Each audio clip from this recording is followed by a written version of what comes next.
Hi everyone, welcome back to the Bible Project. We've reached part 22 on our journey together through the book of Genesis, and today is the first of a series of 5 short podcasts when we'll be looking together at God's design for marriage, contained in the scriptures, working bit by bit through Genesis 2 verse 18 to verse 28. But I'll begin by just saying that when a couple come together to make a decision to get married, I'm sure they envisage what that marriage is going to look like and be like. Some couples plan to have children right away, other couples want to wait and to home build for a while, or perhaps travel together first before settling down to have a family. Some may even decide not to have children at all.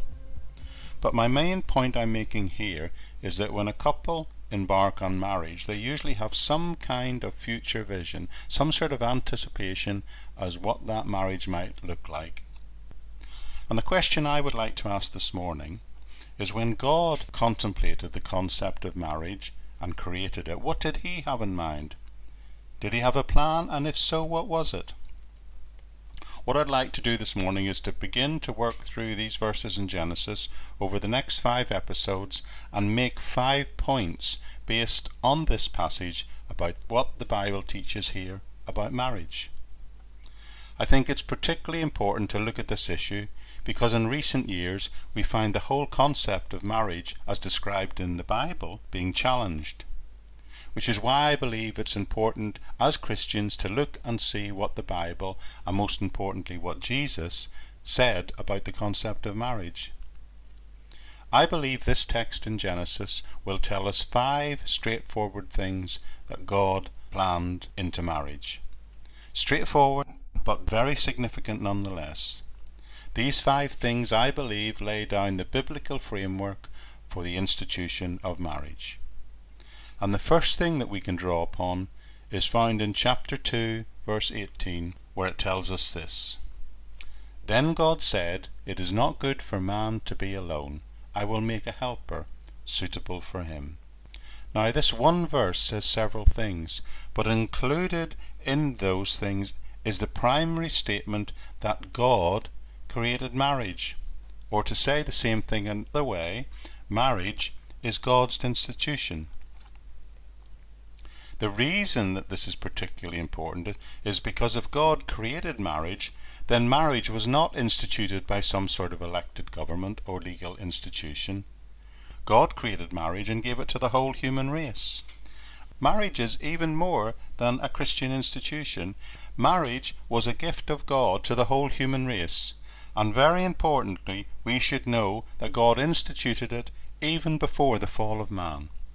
God instituted marriage before sin had even entered the human experience, and before he had begun to establish ideas like human leadership or government. So I told you these 5 points would be very simple over these next 5 podcasts, and the first of these is very simple, and it is firstly that it was God's idea that man and woman should be married. Marriage is God's institution. And the reason that it's important to know that, because if God instituted it, then he determines what it should be. But of course our governments are free to create contracts of commitments between people, but that's not necessarily the same thing as what's described in the Bible. Not the same thing as this thing called marriage instituted here in Genesis. Legally, governments come up with all sorts of ideas about how marriages should be instituted and codified, but no single government has a monopoly on describing what is a worldwide definition of marriage. Only God could do that. There are differences worldwide in how people view marriage. Let me just give you one example of one aspect of the differences in marriage worldwide. The legal age of consent for marriage varies greatly around the world. In Africa and Equatorial Guinea, it's 12. In Djibouti, it's 13. In South America and Colombia, it's 14. And Antigua, it's 15. In Turkey, it's 17. And in Asia and South Korea, it's 19. And in fact, it's 21 in Singapore. Did you know there are even differences on the age of consent for marriage within the UK, with Scotland being 16 and the rest of the UK being 18? And of course in the USA, the age of consent for marriage varies between 14 and 21, depending on the state in which you live and other circumstances. So my first observation today is that God created marriage, and as such, God defines what it means. And that is the first biblical decree of what marriage, as described in the Bible, looks like. The second biblical guideline we shall take a look at in the next episode. Okay everyone, that's it for this time.